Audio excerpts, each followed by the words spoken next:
cadowga gudaha ku jira ee al-shabaab oo maalin walba shacabka Soomaaliyeed gumaad waxaa laydinka rabaa inaad ula dagaalantaan sida uu shacabka Soomaaliyeed ula dagaalamayo si la mid inaad ula dagaalantaan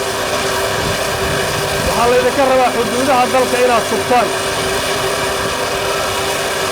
aad baan idinku mahadcelinayaa idinla soo dhawaynayaa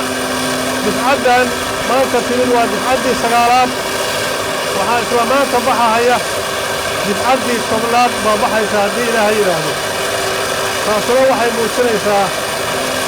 tababarka iyo kulansiimaha ciidanka xoogga dalka Soomaaliyeed ciidanka dhulka ciidanka